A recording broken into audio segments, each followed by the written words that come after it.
মাঝে মধ্যে এরকম হয় না যে ঘরে মাছ বা মাংস কিছু একটা মজার তরকারি রান্না হয়েছে, তারপরও এটা দিয়ে ভাত খেতে ইচ্ছা করতেছে না। তখন মনে হয় যদি একটা ভর্তা বা ঝাল ঝাল কোনো কিছু খেতে পারতাম ভালো লাগতো। সেরকমই একটা দিন ছিল। মাঝে মধ্যেই আমার এরকম হয়, দেখা যায় যেটা রান্না করি সেটা খেতে ইচ্ছা না করে অন্য কোনো কিছু খেতে ইচ্ছা করে বা ঝাল কোনো ভর্তা খেতে ইচ্ছা করে। তো তখন ইনস্ট্যান্ট আমি যে কোনো একটা ভর্তা বানাই ফেলি, সেরকমই একটা দিন।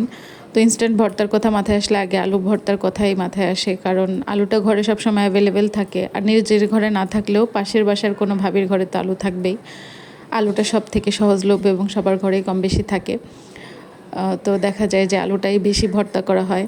তো ঘরে অন্য কোনো কিছু ভর্তা করার মতো তেমন ছিল না যে চটজলদি ভর্তা হয়ে যাবে। আলুটাই ছিল।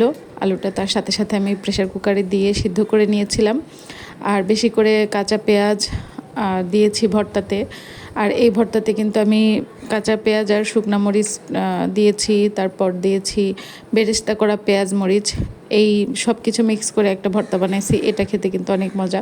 অনেক সময় আলুটা শুধু বেরেস্তা করা পেঁয়াজ মরিচ দিয়ে ভর্তা করা হয়, অনেক সময় দেখা যায় শুধু কাঁচা পেঁয়াজ আর শুকনা মরিচ দিয়ে ভর্তা করা হয়। আর এই সব কিছু মিক্স করে যখন ভর্তা করা হয় সেই ভর্তাটাও কিন্তু অনেক মজা লাগে খেতে।